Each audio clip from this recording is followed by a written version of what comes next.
은혜로운 찬양에 감사를 드립니다. 우리 성가대 찬양의 가사처럼 우리가 오늘 예배 가운데 영과 진리로 신령과 진정으로 예배드리기 위하여 기도하기 원합니다. 우리 교회를 몸된 교회를 위해서, 우리 당회장 이태근 목사님을 위해서, 또 여의도 순복음교회와 조영기 원로 목사님을 위해서, 또 각처에 나가 계신 우리 선교사님들과 그 사역과 가족을 위해서, 또한 여러분 가지고 나온 여러 가지 문제와 기도 제목을 위해서 다 같이 주여 삼창하고 합심으로 기도하겠습니다. 주여, 주여, 주여. 하나님이여, 우리와 함께 하소서. 우리를 돌봐 주시옵소서. 이 나라 이 민족을 하나님이 다스리시고 하나님이 인도하시고 하나님이 역사하시는 나라 되기 원합니다. 주여 응답하여 주옵시고 다스려 주시옵소서. 오직 성령의 충만함을 내려 주옵시며 권능의 팔을 내려 주시옵소서. 사로잡아 주시옵소서. 이 나라 이 땅이 아버지와 주님 풍전등화와 같이 어려운 가운데 있습니다. 하나님이 이 땅을 기억하시고 이 땅에 흘린 수많은 선교사들의 아버지 어떤 선교자들의 피를 기억하사 아버지 이 땅을 돌보아 주시옵소서. 이 땅에 교회를 세워주신 하나님, 5만여 교회와 1200만 성도를 통하여 아버지 이 땅을 변화시키기 원하셨던 하나님, 아버지 그 뜻을 이루어가 주시고 이 땅의 교회를 통하여 하나님의 뜻이, 하나님의 말씀이 나타나게 하여 주시옵소서. 도우시고 역사하여 주시사 아버지 주님, 이 땅이 정말로 이제 하나님의 마지막 때 쓰임받는 제사장 국가의 나라, 하나님의 뜻을 이루어가는 나라가 되게 하여 주시옵소서. 하나님, 이 땅에 아버지 주님의 은혜를 허락하시고 능력을 베풀어 주시옵소서. 구루터기와 같이 아버지 주님 비록 남은 것이 작다 할지라도 하나님께서 그 가운데 새 생명을 허락하시고 하나님의 뜻을 이루어가 주시며 하나님의 말씀을 나타내게 하여 주시옵소서. 이를 위하여 분당교회와 아버지 우리 태근 당회장 목사님 세워주시니 감사합니다. 아버지 주님, 또한 여의도 순복음교회와 원로 목사님 세워주시니 감사합니다. 아버지 우리 교회를 통하여서 하나님의 뜻이, 하나님의 말씀이 아버지 이 열방과 민족 가운데 이 땅 가운데 흘러넘치게 하여 주시고 아버지 정말로 우리 교회를 통하여 믿는 영혼들이 주님께로 돌아나와 참된 거룩한 자녀 주님의 귀한 일꾼으로 쓰임받을 수 있도록 역사하여 주시옵소서. 기름 부으신 아버지 주의 종들 아버지 원로 목사님과 이태근 목사님 가운데도 역사하여 주시며 권능의 팔을 더하여 주시고 능력의 팔을 더하여 주시옵소서. 돌보아 주시옵소서. 돌보아 주시옵소서. 아버지 어떠한 선교사님들 위하여 기도합니다. 아버지 열방과 민족 가운데 복음 들고 나가 선교하시는 모든 선교사님들의 말씀과 은혜 가운데 하나님의 은혜를 허락하여 주시고 아버지 그 사역 가운데 놀라우신 능력이 나타나게 하여 주시옵소서. 아버지 주님, 이 땅은 하나님의 땅이요 이 민족은 하나님의 민족이요 열방과 민족이 모든 것이 하나님의 것임을 고백합니다. 주여, 주의 뜻을 이루어가 주시고 어둠에 갇혀있는 영혼들, 하나님을 알지 못하는 영혼들이 하나님을 알 수 있도록 주여 눈과 귀와 마음을 열어 주시옵소서. 또한 귀한 사역 가운데 하나님 함께하여 주시사 아버지 또한 날마다 믿음의 사람이 더하게 하시고 합당한 사람을 붙여 주옵시며 아버지 또한 선교사님들의 가족과 자녀들 가운데도 하나님의 크신 능력 더하여 주시옵소서. 도와주시옵소서. 또한 아버지 주님, 우리가 가지고 나온 여러 가지 문제가 있습니다. 근심 걱정이 있습니다. 아버지 이 땅의 어려움과 근심을 통하여 기도하며 우리가 그 가운데 또한 하나님의 은혜와 축복을 누리기 원합니다. 주여 돌보아 주시옵소서. 우리의 영혼을 새롭게 하시고 우리의 환경을 새롭게 하시고 우리의 영혼과 육체를 새롭게 하여 주시옵소서. 모든 질병과 아픔과 근심과 걱정과 두려움이 사라지게 하시고 오직 하나님의 은혜와 축복과 사랑과 은혜만이 넘치게 임하여 주시옵소서. 하나님, 오늘도 이와 같이 하나님 앞에 나왔습니다. 하나님의 은혜를 누리기 원합니다. 하나님의 말씀을 깨달아 알기 원합니다. 우리의 마음을 열어주시고 우리의 귀를 열어주시고 우리의 눈을 열어주사 하나님을 보고 하나님의 말씀을 듣고 하나님의 은혜를 가득 채워지는 우리의 심령 되게 하여 주시옵소서. 우리가 가지고 나온 여러 가지 문제와 근심과 걱정 가운데도 하나님이 이 시간에 응답하여 주시사 축복으로 채워주옵시고 응답으로 허락하여 주시사 기쁨으로 감사함으로 돌아갈 수 있도록 역사하여 주시옵소서. 주 앞에 모든 것 맡겨드리오며 예수님의 이름으로 기도드렸사옵나이다. 아멘. 할렐루야. 우리 사람들을 가리켜 이야기할 때 사회적인 동물이다. 그래서 혼자서 의미가 없고 혼자서 살아갈 수 없는, 그래서 관계 속에 살아가는 존재들이다라고 표현을 하고 있습니다. 이 말을 좀 더 쉽게 이야기를 풀어간다면, 저는 목사로서 여러분 앞에 서 있습니다마는 또한 한 가정의 가장으로서, 또 아이들에게는 아버지로서, 또 한 여자에게는 남편으로서, 또한 제가 속해 있는 여러 그룹 속에서는 그런 사람들과의 관계 속에서 살아가고 있다라고 하는 거예요. 이것을 좀 더 구체적으로 얘기를 하면, 제 자신이 제 자신의 모습보다는 누군가에 비춰지는 모습에 의해서 제가 결정되어진다라고 하는 것입니다. 제가 이 자리에 서 있습니다마는 저를 보시는 분들의 눈이 다 똑같지는 않아요. 어느 분들은 저를 좋게 봐주시는 분들도 계시는가 하면, 어느 분들은 또 날카롭게 보시는 분들도 계실 수 있습니다. 제가 여러분들 앞에서는 이렇게 좀 온화하고 따뜻한 모습으로 보일지 몰라도, 또 저희들 자녀들 앞에서는 또 엄한 부모의, 아버지의 모습이 보일 수도 있다라고 하는 것입니다. 그렇기 때문에 저의 모습은 같을 수가 없습니다. 보는 사람에 의해서, 관계에 의해서 다 달라질 수밖에 없습니다. 저희 와이프, 아내가 저랑 이렇게 연애를 할 때는 한없이 부드러운 남자인 줄 알았다는 거예요. 근데 막상 결혼해 보니까 그렇게 구멍도 크고 듬성듬성하고 뭔가 이렇게 흠이 많고 뭔가 부족함이 많은, 그래서 결혼한 후에 저를 보면서 늘 하는 얘기가 속았다라는 얘기를 하는 얘기를 많이 듣게 됩니다. 물론 저 또한 속은 면도 없지 않아 있습니다. 사람은 관계를 맺고 살지만 그 관계 속에서 처음 맺은 관계가 끝까지 이어지기도 하지만, 이와 같이 또 관계가 변화진다라고 하는 거예요. 그래서 우리는 모습이 나는 변한 게 없는 것 같은데, 늘 보여지는 사람에 의해서, 만나는 사람에 의해서 다르게 보여지거나 다르게 느껴질 수 있다라고 하는 것입니다.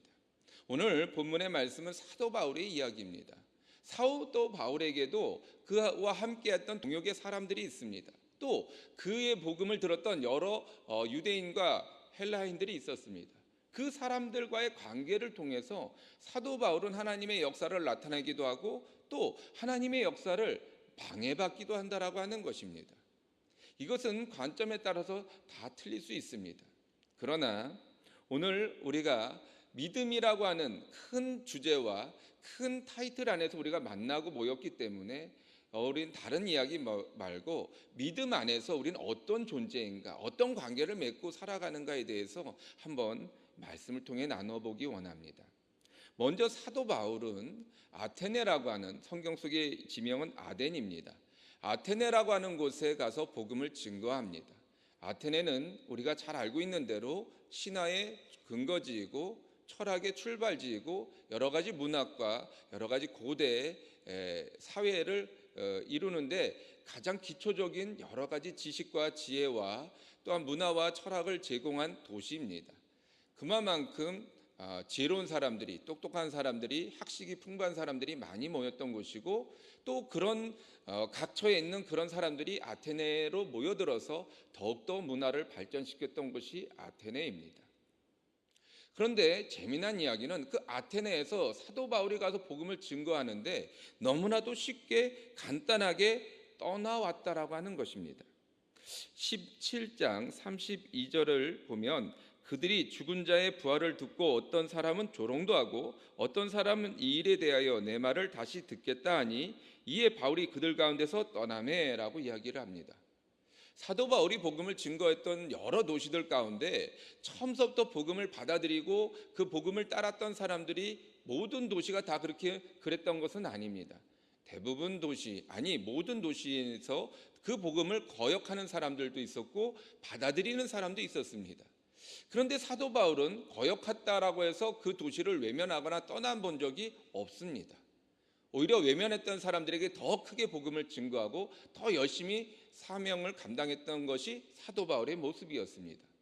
그런데 그 중요한 도시, 어떻게 보면 그 당시 고대 도시에 있어서 가장 핵심이 되는 이 아테네라고 하는 도시에서 너무나도 쉽게 간단하게 떠나버렸다라고 하는 거예요. 더군다나 그 가운데 보면 물론 조롱도 하는 사람도 있었습니다만은 더 복음을 듣기를 원하는 사람들이 있었음에도 불구하고 사도 바울이 떠났다라고 하는 것입니다. 그에 비해서 고린도, 지금 우리 이야기 18장의 배경이 되는 고린도는 어떤 도시인가? 타락의 도시예요. 무역의 중심지였고 교통의 요지이다 보니까 많은 사람들이 모여들었고 큰 도시를 이루었습니다. 그리고 이 도시를 기점으로 많은 물건들이 재화들이 통용되다 보니까 모든 것이 항상 풍족한 도시예요. 또 이 상인들이 들락날락 오고 가는 도시다 보니까 숙박업소가 발달이 되고 또 숙박업소가 많이 발달되다 보니까 자연스럽게 유흥업소도 발달이 됐던 도시가 바로 고린도입니다. 유흥업소가 더 발달된 도시, 그러면 당연히 타락의 도시가 될 수밖에 없었습니다. 얼마나 이 고린도가 타락의 끝을 달리고 있었는가. 당시 시대적인 상황을 볼 때도 고린도 사람 그러면 아주 타락한 사람, 아주 몹쓸 사람, 이렇게 사람들의 인식이 박혀 있었어요. 고린도 여자하면 창녀다라고 아예 고정이 되어 있었고, 고린도 남자 그러면 포주다, 이런 것이 박혀 있을 정도로 아주 극도로 타락의 도시의 대명사가 바로 고린도였습니다. 어떻게 보면 아테네와 이 고린도는 이 완전히 배경적으로 보면 극과 극을 달리는, 하늘과 땅을 달리는 그런 큰 차이가 있었습니다. 그런데 오히려 이 아테네에서는 쉽게 떠나왔던 사도 바울이 고린도에서는 그렇지 않음을 우리는 말씀을 통해서 볼 수 있습니다. 더 열심히 내고 더 뜨겁게 복음을 증거하고 어떻게 해선 이곳에서 사람들에게 복음을 증거하기 위해서 애쓰고 노력하는 모습을 볼 수 있습니다. 그러면 무엇이 이와 같이 다른 모습을 보이게 하고 있을까요? 아테네는 그냥 있어도 거룩한 도시로 남을 것 같고, 고린도는 왠지 타락한 도시니까 내가 뭔가 정화하지 않으면 더 안 될 것 같은 그런 마음 때문에, 그런 어떤 선의의 경쟁의식 때문에, 뭔가 책임의식 때문에 그와 같이 사도 바울이 구분을 짓고 있었을까요? 아닙니다. 사도 바울에게 있어서는 아테네도 타락의 도시에 불과합니다. 왜냐하면 여러 신화의 근거지가 되던 도시다 보니까 여러 신전들이 모이고 있었어요. 여러 신을 모시는 신전들이 있었어요. 그러다 보면 종교적으로 보면, 신앙적으로 보면 오히려 아테네가 더 타락의 극치를 달리고 있는 것처럼 보일 수 있다라고 하는 것입니다. 그러면 사도 바울은 오직 하나님을 증거하는 믿음의 일꾼으로서 더 열심을 내고 더 열정을 내서 아테네를 복음화시켜야 되지 않겠습니까? 그런데 그렇지 않았다는 거예요. 그러면 어떤 차이가 있었기 때문에 아테네에서는 쉽게 떠나왔고 고린도에서는 오랜 시간 머물면서 복음을 증거했는가라고 하는 것입니다. 이 말씀을 16장 14절에 보면, 형제들이 곧 바울을 내보내어 바다까지 가게 하되 실라와 디모데는 아직 거기 머물더라. 즉 베레아라고 하는 도시에 복음을 증거하다가 거기서 떠나오게 되는 그런 상황에 처하게 됐습니다. 그런데 바울과 실라와 디모데는 베레아에 머물게 하고 바울 홀로 아테네로 들어갔다는 거예요. 그래서 바울이 홀로 아테네를 들어가서 복음을 증거하는데 사람들이 조롱하고 사람들이 외면하는 것을 듣고 그만 사도 바울은 금세 떠나왔습니다. 그리고 오늘 읽은 본문의 말씀에 5절의 말씀에 보면 실라와 디모데가 마게도냐로부터 내려오매라고 시작을 합니다. 즉 아테네에서는 바울 혼자서 복음을 증거했고, 이 타락의 도시 고린도에서는 실라와 디모데가 함께하고 있었다라고 하는 겁니다. 이게 차이예요. 여러분, 우리가 믿음을 가지고 생활을 할 때 왜 교회에서 모여야 하고 함께 복음을 듣고 은혜를 나누어야 되는가? 그 이유가 여기 있다라고 하는 것입니다. 사도 바울 같은 그런 위대한 신학자, 또 복음 증거자, 하나님의 함께 귀하게 쓰임 받았던 능력의 종이 홀로 섰더니 아테네라고 하는 그 어마어마한 도시 속에서 그만 쉽게 낙심해 버리는 거예요. 좌절해 버리는 거예요. 그런데 그보다 훨씬 더 하늘과 땅과 같은 차이가 있는 이 고린도 타락의 도시에 있을 때 실라와 디모데가 함께 하니까 그가 비로소 힘을 내고 용기를 내고 담대하게 복음을 증거하는 그런 믿음의 사역자로 온전히 설 수 있었다라고 하는 것입니다. 우리가 왜 모여야 하는가? 모이게 힘써야 하는가? 하나님의 능력이 또 우리 믿음의 사람들이 함께 모일 때 그곳에 더 크게 임하시는 하나님의 능력을 체험할 수 있기 때문에 그렇습니다. 여러분, 장작불이 모여있을 때 더 큰 불을 일으키는 것은 우리가 쉽게 많은 이야기를 통해서 보고 듣고 알고 있지 않습니까? 그럼에도 불구하고 자꾸 신앙만큼은 나 혼자서 조용히 또는 관계를 맺지 않은 가운데서 하나님과의 일대일 관계만을 가지고 홀로 하시려고 하는 분들이 가끔 있다라고 하는 거예요. 사도 바울이 하나님과의 관계가 끊어졌던 사람입니까? 하나님을 외면하고 하나님을 떠났던 사람입니까? 아니에요. 사도 바울은 아테네에 있을 때도 하나님과 관계를 맺으며 하나님의 은혜를 늘 체험하며 하나님의 말씀만을 전했던 사람입니다. 그럼에도 불구하고 그가 홀로 서기 힘들었던 것은 그의 동역자가 함께하지 않았기 때문에 그렇다라고 하는 거예요. 그렇기 때문에 우리는 더욱더 모이기에 힘쓰고 더욱더 예배 가운데 함께하려 노력해야 된다라고 하는 것입니다. 그러면 이와 같이 실라와 디모데가 바울과 함께하며 바울이 하나님의 말씀에 붙잡혀 유대인들에게 예수는 그리스도라 밝히 증언하니라고 이야기하고 있습니다. 우리는 옆에 있는 사람에게 또는 우리 믿음의 동역자들에게 나는 어떤 존재인가라는 것을 늘 생각해 보아야 하는 것입니다. 실라와 디모데가 바울과 함께하며 바울이 힘을 냈습니다. 그런데 바울의 동족이었던 유대인들은 어찌했습니까? 그들에게 복음을 증거하기 위하여 늘 바울은 유대인을 먼저 찾아갔습니다. 그들이 우선이었어요. 그와 같이 복음을 유대인들에게 증거했는데 유대인들은 오히려 대적하고 비방했다라고 말씀하고 있습니다. 함께 하는 것이 중요합니다. 함께 하는 것이 큰 의미가 있습니다. 그러나 함께 한다라는 그것보다 조금 더 중요한 의미가 무엇인가? 나는 어떤 존재인가라는 것을 늘 돌아보아야 한다라고 하는 거예요. 함께 하기는 하는데 가시가 되어서 함께 한다면 그것은 오히려 올바른 모습은 아닐 것입니다. 함께 하기는 하는데 도리어 누군가를 어렵게 하고 힘들게 하고 무거운 짐이 된다라고 한다면 그것 또한 올바른 모습은 아닐 것입니다. 나는 디모데인가 실라인가 아니면 유대인인가 우리는 그것을 늘 생각하며 살아가야 한다라고 하는 거예요. 우리가 하나님 때문에 시험에 듭니까? 우리가 말씀 때문에 우리가 낙심합니까? 그런 경우는 거의 없어요. 우리가 또 설사 하나님 때문에 시험에 들고 말씀 때문에 낙심한다 할지라도 또 다른 하나님의 참된 모습을 만나거나 또는 말씀을 더욱더 읽다 보면 회복되기 마련입니다. 그런데 무엇 때문에 어떤 것 때문에 우리가 시험 들고 낙심되는가? 대부분이 사람 때문이에요. 그것도 믿음의 사람, 동역자들 때문에 우리가 시험 들고 낙심하지 우리가 절대로 그 외의 것 때문에 시험 들거나 낙심하지 않는다라고 하는 것입니다. 여러분, 그렇기 때문에 나는 어떤 존재인가가 그게 중요한 거예요. 그런데 우리는 나 자신만을 돌아본다라고 하는 거예요. 나는 하나님 앞에 바르고 나는 올바르니까 내가 나 때문에 힘들어하면 저 사람이 잘못된 거지 내가 잘못된 게 아니야. 우리는 자꾸 중심적으로 생각한다는 거예요. 앞서서 제가 말씀드렸듯이 나라고 하는 존재는 어떤 관계를 통해서 나의 모습이 비춰진다라고 이야기했습니다. 우리가 이 자녀들에게 있어서는 엄한 부모일 수도 있지만 또는 이 교구장으로서 또는 목사로서는 다정다감한 어떤 그런 성직자의 모습일 수 있어요. 다르다라는 거예요. 그런 것처럼 우리는 누군가의 모습을 통해서 나의 모습이 비춰지는 것에 신경 써야 되고 그것이 또한 중요하다라고 하는 겁니다.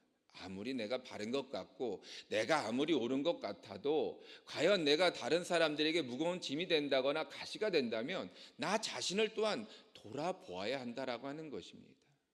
이것은 그저 관계만이 중요하기 때문에 진리를 벗어난 것도 관계를 위해선 포기해야 된다라는 말씀을 드리는 것은 아닙니다. 우리가 말씀을 통해서 진리 안에 온전히 선다라고 한다면 때로는 가시처럼 느껴져도 때로는 무거운 짐이 된다 할지라도 우리는 그 길을 고수하고 지켜야 하는 것입니다. 그런데 진리에 벗어나지 않는 범위 안에서 내가 누군가에게 어떤 무거운 짐이 된다라고 한다면 나 또한 돌아봐야 한다라고 하는 거예요. 유대인들이 이를 사도 바울의 이야기 듣고 비방할 때 유대인들이 하나님 앞에 어긋났다라고 생각했겠습니까? 하나님의 말씀에 자기들은 잘못했다라고 그렇게 생각이 들었겠습니까? 아니에요. 사도 바울을 쫓아다니면서 괴롭혔던 유대인들 가운데는 이것이 진리라고 생각했고 이것이 올바른 것이라고 생각했다라고 하는 겁니다. 그런데 참된 진리를 알지 못했기 때문에 그들은 그와 같이 쫓아다니면서까지 괴롭혔다라는 겁니다. 그런데 실라와 디모데는 예수라고 하는 참된 진리를 알고 나니까 바울의 진정한 동역자가 될 수 있었다라고 하는 거예요. 우리도 마찬가지입니다. 나 혼자 옳아서는 안 돼요. 나 혼자 바르다라고 생각해서는 안 된다라고 하는 것입니다. 자칫 잘못하면 내가 유대인의 길에 접어들 수 있고, 자칫 잘못하면 사도 바울의 비방하고 조롱하는 사람이 될 수 있다라고 하는 것입니다. 우리는 실라와 디모데가 되기 위해서는 어떻게 해야 되는가, 예수님이 어떻게 하셨는가를 늘 생각하며 바라보며 나가야 한다라고 하는 겁니다. 사도 바울이 유대인들이 이와 같이 비방할 때 어떻게 행했는가? 바울이 옷을 털면서 이르되 너희 피가 너희 머리로 돌아갈 것이요 나는 깨끗하니라. 이후로는 이방인에게로 가리라 라고 말씀하고 있습니다. 사도 바울은 하나님의 말씀과 뜻을 전하였습니다. 그리고 그것을 위해서 힘써 애썼습니다. 그런데 그것을 듣지 않았다라고 하는 거예요. 우리도 마찬가지입니다. 정말로 우리가 옳습니까? 정말로 우리가 바릅니까? 그럼에도 불구하고 때로는 듣지 않고, 때로는 나를 멸시하거나 조롱하거나 나를 발격하는 사람들이 있습니까? 여러분, 너무 신경 쓰지 마세요. 진리는 변하지 않습니다. 언제나 선과 악의 전쟁 속에서 악이 이기는 것 같지만 결론은 진리가 승리합니다. 그렇기 때문에 때로는 우리가 거짓에 의해서 모함을 받을 때도 있습니다. 때로는 우리가 내가 하지 않는 모습, 내가 하지 않은 말 때문에 우리가 그러니까 억측을 당할 때도 있습니다. 그러나 여러분, 거기에 너무 일희하지 마세요. 그것이 하나님께서 올바르게 깨닫게 해주실 때가 있다라고 하는 것입니다. 내가 바르다고 한다면, 내가 하나님 앞에 온전하다라고 한다면, 그렇다면 하나님께서 우리를 결국엔 높이시고 세워주신다라고 하는 것입니다. 사도 바울이 예수는 그리스도다라고 증거했습니다. 유대인들은 아니다, 그리스도는 아직 오지 않았다라고 말하였습니다. 이것이 달랐던 거예요. 그것에 도리어 비방하고 조롱을 받을 때 사도 바울은 담대하게 그것에 인해서 상처받거나 그것 때문에 낙심하거나 어찌하여 동족이 나를 저렇게 외면할 수 있는가라고 해서 실망하지 않았다라고 하는 것입니다. 믿음 안에서 생활하다 보면, 신앙 안에서 동역자들과 함께 지내다 보면 억울한 일을 당할 때도 있고 때로는 힘들 때도 있습니다. 때로는 내가 정말 하나님의 말씀 앞에 온전히 바르고 온전히 순종하며 따르며 살아가는데 도리어 내가 비방을 받을 때도, 도리어 내가 어려운 일을 당할 때도 있습니다. 그러나 여러분, 낙심하지 마세요. 너무 거기에 마음 두지 마세요. 하나님이 알고 계십니다. 하나님이 우리 가운데 반드시 회복의 기회와 우리를 높이시는 하나님의 은혜를 베풀어 주십니다. 그 다음에 사도 바울은 이방인에게로 갔습니다. 7절 말씀에 거기서 옮겨 하나님을 경외하는 디도 유스도라 하는 사람의 집에 들어가니 그 집은 회당 옆이라 라고 이야기하고 있습니다. 사도 바울은 첫 번째 유대인에게로 갔어요. 유대인들에게 가기 위해서 회당이라고 하는 곳에 들어가서 복음을 증거했습니다. 그런데 아이러니하게도 정말 복음을 증거했던 그 유대인들, 회당에서는 복음이 전파되지 못하고 도리어 튕겨져 나왔는데, 그 튕겨져 나온 파편을 누가 받았는가? 회당 옆에 있는 사람의 집이 그 복음을 받아들이게 되었다라고 하는 것입니다. 우리가 힘써 복음을 증거해야 되고 복음을 전하는 이유는 바로 여기에 있습니다. 열심히 전하다 보면 그 사람이 아닌 다른 사람이 그 복음을 접할 때가 있다라고 하는 거예요. 저희 와이프랑 제가 이렇게 교제를 하게 됐을 때의 이야기입니다. 소개를 받고 교제를 이제 만남을 가졌는데, 저는 저희 와이프를 보면서 이 사람이라면 저의 아내로 괜찮겠구나 생각을 하고 만났어요. 근데 저희 아내는 다른 마음이 있었던 거예요. 제가 그 당시 전도사였으니까, 전도사니까 자기 친구가 사모 비전이 있었다는 거예요. 그러면 자기 친구를 소개를 해줘야 되겠다라고 생각을 해서, 그러려면 저를 알아야 되잖아요. 알아야 되니까 저를 만나야 되겠다라고 생각을 해서, 그래서 처음에 만남이 이루어졌다라고 하는 겁니다. 처음 만남을 갖고 그냥 어느 정도 친분이 쌓이면 그럼 자기 친구가 있는데 한번 만나보지 않겠느냐. 이와 같이 이제 전하기 위해서 만남을 가졌다는 거예요. 만나보니까 괜찮은 거죠. 예, 여러분 보시기엔 어떨지 모르겠지만 하여튼 괜찮은 거예요. 그래서 만남을 자꾸 가져다 보니까 정이 들고, 그러다가 이제 보니까 결혼 얘기가 나오게 되고 그렇게 된 거예요. 그러면서 나중에 그런 얘기를 하더라고요. 사실은 자기 친구를 소개해 주려고 그랬는데 어떻게 만나다 보니까 이렇게 왔다고 그런 얘기를 하더라고요. 뜻하지 않게 일이 진행되거나 뜻하지 않은 일로 인해서 우리들에게 더 좋은 일이 일어날 때가 여러분 많이 있지 않습니까? 인생 속에 한두 번씩은 아마 그런 경험들이 있을 거예요. 마찬가지입니다. 유대인의 회당에 가서 복음을 증거했는데 정작 유대인들은 듣지 않았지만 그 옆에 있는 사람이, 그 옆집에 있는 사람이 듣게 된 거예요. 이 복음을 막 얼마나 논쟁도 일어났겠습니까? 우리가 앞서서 이 사도행전의 이야기를 들어보면 논쟁도 있기도 하고 다툼이 있기도 하고 또 여러 날 복음을 증거하기도 하는 모습을 우리가 충분히 보고 또한 이 고린도에서도 예측해 볼 수 있습니다. 한두 번 이야기하고 끝낸 게 아니겠죠. 여러 번 이야기를 했겠죠. 때로는 논쟁을 통해서 큰 소리가 이 회당장 바깥으로 나오겠죠. 또 그러다 보면 그 옆집에 있는 사람은 원하지 않아도 계속 듣게 되지 않겠습니까? 그러다 보니까 이게 듣다 보니까 진리인 거예요. 듣다 보니까 이게 참된 거예요. 듣다 보니까 이게 올바른 거예요.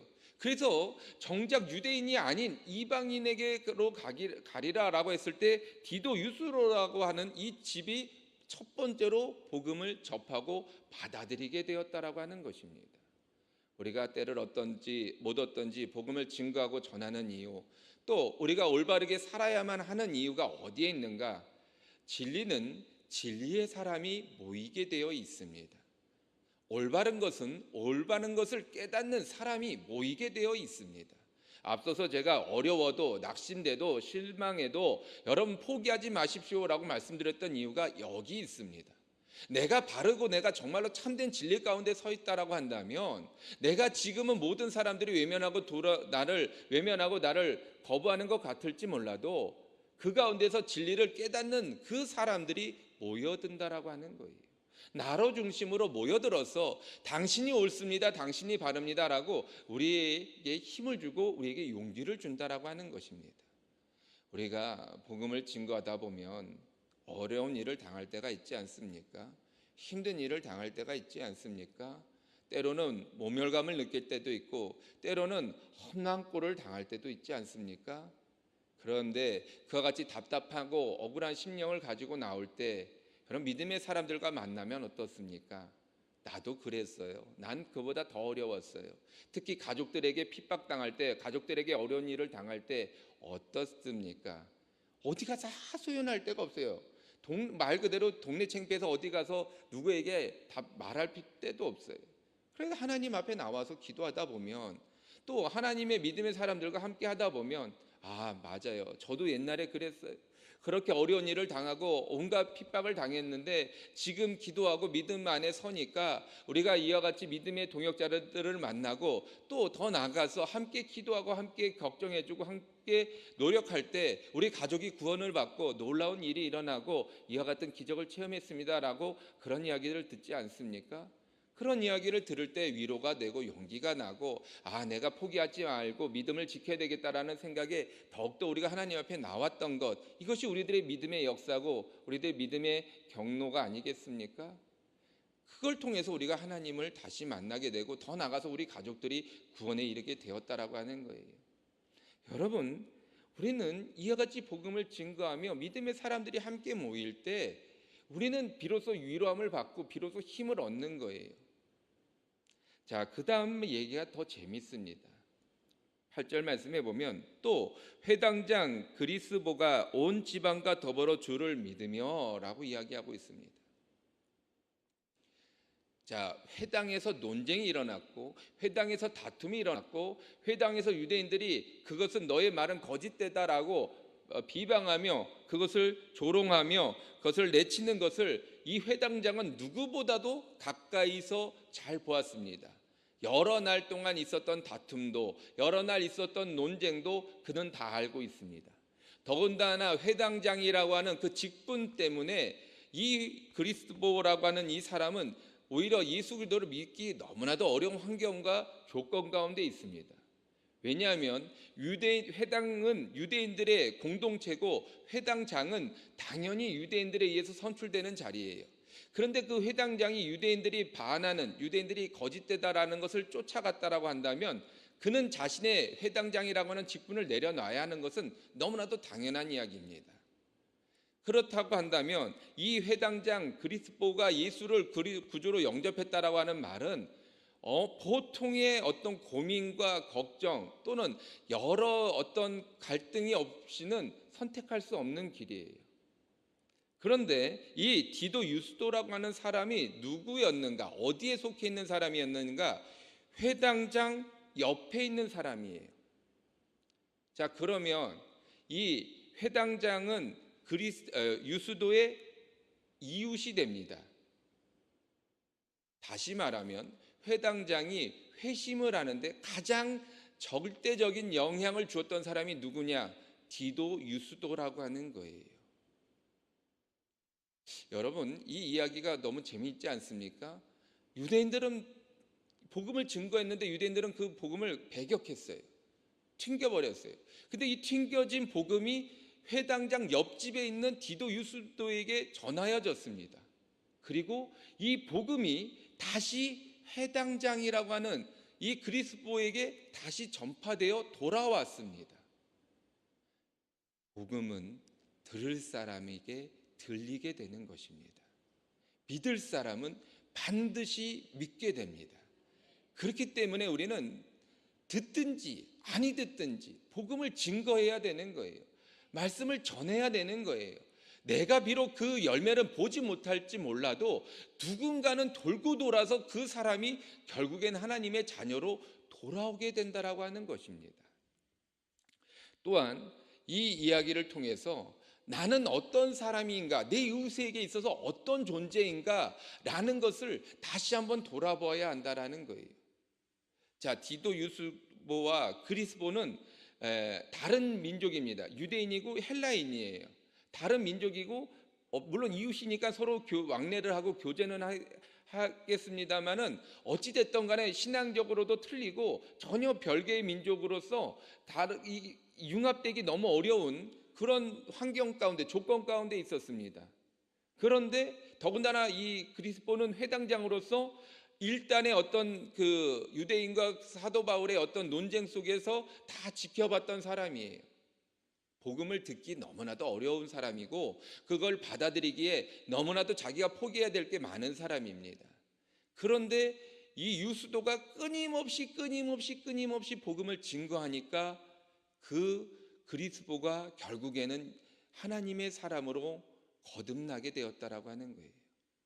자, 그러면 여기 비록 성경에는 짧게 나와 있어서 그 내용을 다 우리가 알 수는 없습니다만은 과연 유스도가 그리스도에게 복음을 증거할 때 말로만 증거했겠느냐라는 겁니다. 그리스도는 회당장으로서 하나님의 말씀을 누구보다도 잘 보고 알고 있는 사람입니다. 그렇기 때문에 웬만한 말로는 그리스도를 이길 수가 없어요. 더군다나 이게 성경의 이야기 아닙니까? 유스도는 이제 갓 복음을 접한 사람이고 그리스도 회당장은 이 복음을 오랫동안 어렸을 때부터 복음을 접해왔던 사람이에요. 말로서는 아무리 100마디 1000마디를 해도 그리스도를 이길 수가 없습니다. 그럼 어떤 모습이 그리스도를 정말로 복음의 사람으로 변화시켰는가라고 하는 거예요. 바로 유스도의 삶의 변화된 모습이라고 하는 것입니다. 그의 삶이 변화되고 내가 알고 있던 저 헬라인 유스도가 예전에는 안 그랬는데 요 근래 왜 이렇게 달라졌지? 뭐가 틀려졌지? 뭐 때문에 저 사람이 저렇게 신실해졌지? 저 사람이 저렇게 거룩해졌지? 그것을 보게 되는 겁니다. 그걸 통해서 그리스도는 마음이 조금씩 변화되는 거예요. 사도 바울이라고 하는 저 사람이 저 집에 들어가더니 어떻게 저 사람이 저렇게 유스도를 변화시킬까? 사도 바울은 어떤 사람이기에 저가 복음을 전하는 복음은 어떤 것이기에 저 유스도가 저렇게 달라졌을까? 마음이 보면 볼수록 달라지고 변화되고 그러면 나도 저 사도 바울의 말을 한번 들어볼까? 자연스럽게 그런 마음이 들지 않겠습니까? 그러다 보니까 변화되는 거예요. 하나님의 사람으로 거듭나는 거예요. 우리가 복음을 증거할 때 무엇으로 전하는가가 여기에 있다라고 하는 것입니다. 우리는요, 말로 전해요. 복음을 말로써 전합니다. 물론 우리가 복음을 말로 전하는 것은 맞습니다만 말로만 전한다라고 하는 거예요.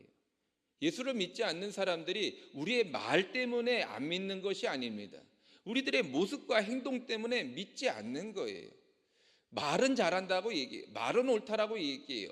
그런데 그 말대로 살지 않는 우리들의 연약함 때문에 예수를 믿지 않는 사람들은 과연 내가 저들을 예수를 믿어야 하는 이유와 목적이 있을까라고 그들은 되묻고 결국에는 그 우리들의 말을 거부해 버린다라고 하는 것입니다. 우리가 가깝게는 가족에게 복음을 증거하지만 왜 가족들이 예수님을 믿고 따르는 사람으로 돌아오지 않습니까? 물론 돌고 돌아서 언젠가는 반드시 하나님의 자녀로 거듭날 것을 믿습니다만은 무엇 때문에, 어떤 모습 때문에 우리의 말이 그들에게 먹히지 않습니까? 어쩌면 우리들의 올바르지 못한 모습 또는 올바르지 않은 우리들의 삶의 모습 때문에 그렇지 않느냐라고 하는 거예요. 그들에게 비춰진 나의 모습이 참다운 하나님의 사람처럼 보이지 않고 그들에게 비춰진 나의 행동과 나의 삶이 참다운 그리스도인의 모습으로 보여지지 않기 때문에 과연 예수님이 참된 구주신 건지 하나님이 살아계신 건지 알 수 없기 때문에 믿지 않는 것은 아닌가라고 하는 것입니다. 그래서 우리들의 삶의 모습이 중요한 거예요. 그렇기 때문에 우리들의 그 수고로움과 노력이 더욱더 필요하다라고 하는 것입니다. 바르게 산다라고 하는 것이 얼마나 어렵습니까? 얼마나 힘이 듭니까? 이 삶의 모습만 조금만 바뀌는 것도요, 굉장히 힘듭니다. 여러분, 남자분들은 군대를 다녀오셔서 아실 거예요. 저는 군대에서 조교를 했습니다. 그것도 뭐 이렇게 훈련소 조교가 아니라 입소대대, 지금은 없어졌습니다만은 처음 사복 입고 군대 들어오는 그런 사람들을 관리하는 그런 조교를 역할을 했어요. 그러다 보니까 그 누구보다도 그들의 어려움과 힘듦을 가깝게 지켜보고 그것을 또 이렇게 훈련을 시켰습니다.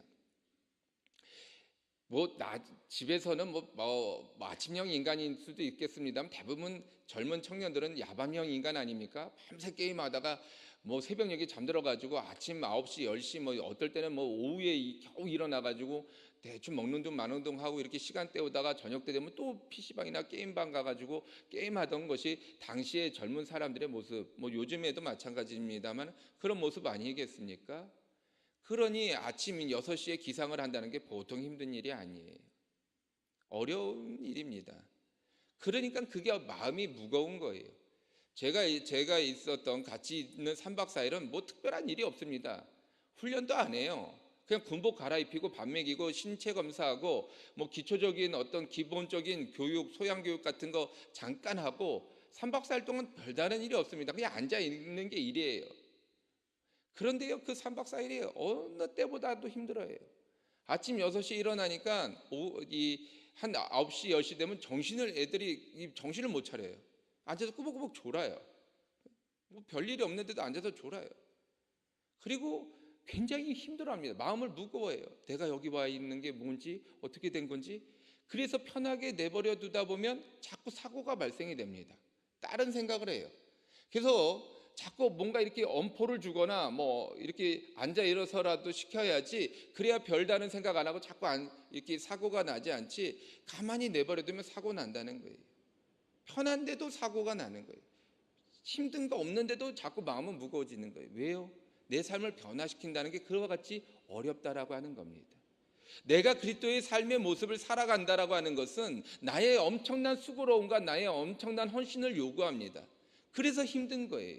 그러니까 자꾸 포기하게 되고 자꾸 타협하게 되니까 흘러가는 거예요. 세상 쪽으로 자꾸 흘러가는 거예요. 그게 편하고 그게 쉽거든요. 그러니까 다른 사람들이 봤을 때 변화되지 않고 달라지지 않는 모습을 통해서 과연 내가 예수를 믿고 따르는 것이 맞는가라고 그들이 배격하게 된다라고 하는 것입니다.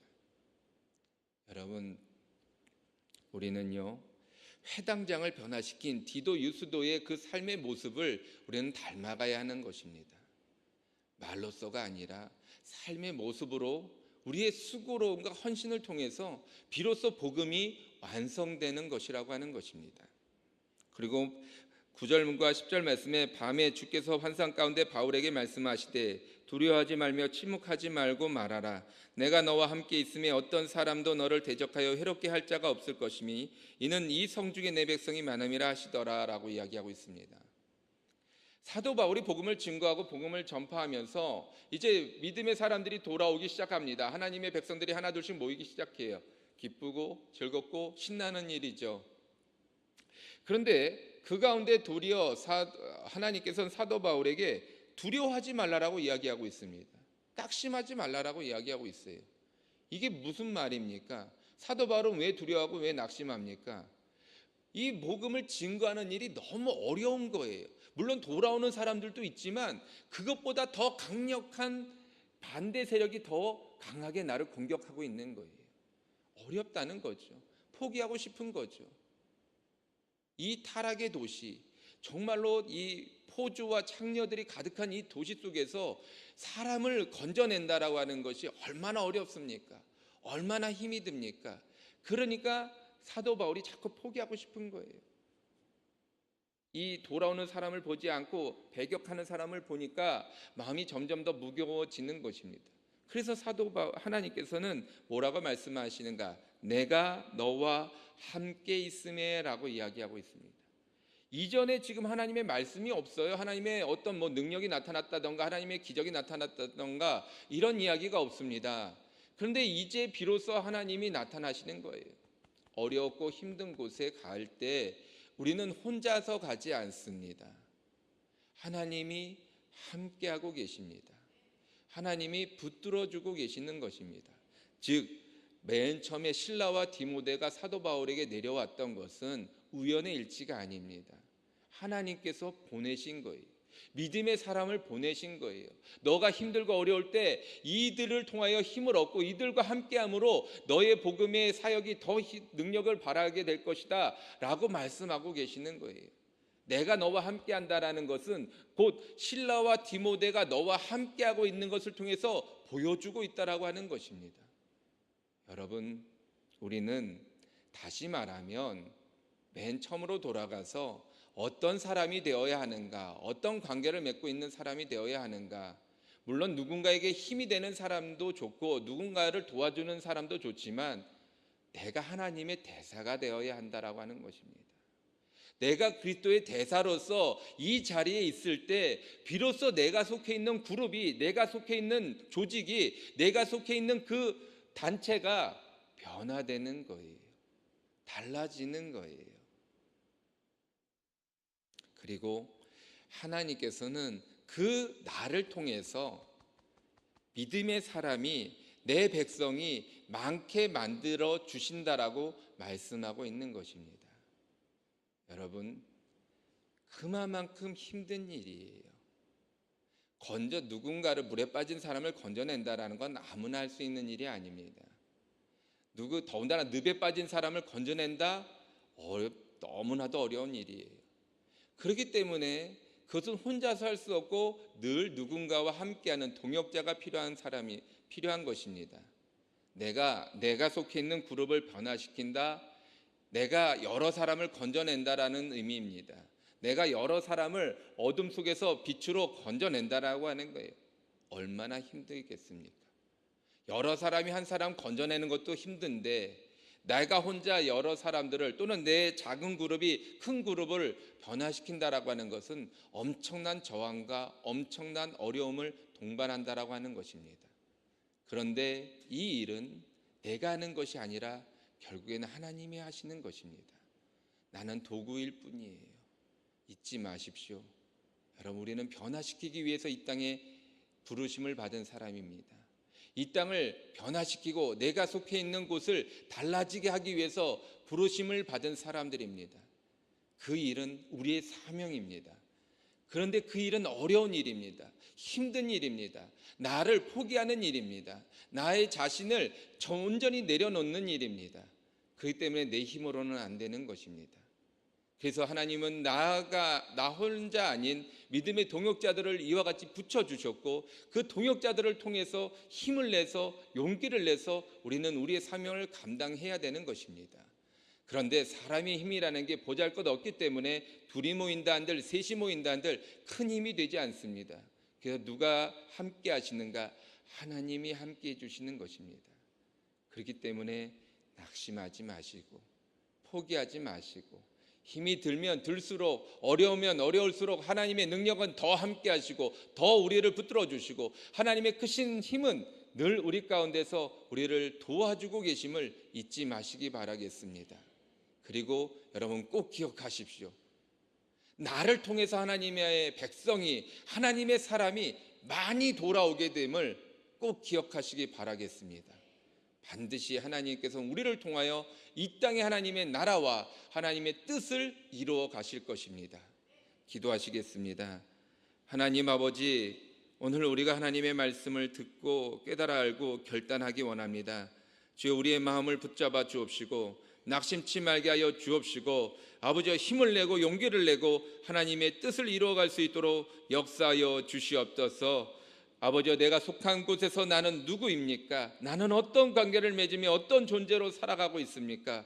주님, 오늘 돌아보기 원합니다. 또한 회복하기 원합니다. 또한 아버지여, 내가 힘을 얻고 용기를 얻기 원합니다. 주여, 이 시간에 나와 함께하여 주옵시고 나를 붙들어 주옵시고, 나를 통하여 우리가 속해 있는 곳이 달라지고 변화될 수 있도록 나를 써 주시옵소서. 하나님의 능력이 오늘 이 시간에 나를 붙잡아 주시옵소서. 주 앞에 모든 것 맡겨드리오며 예수님의 이름으로 기도드렸사옵나이다.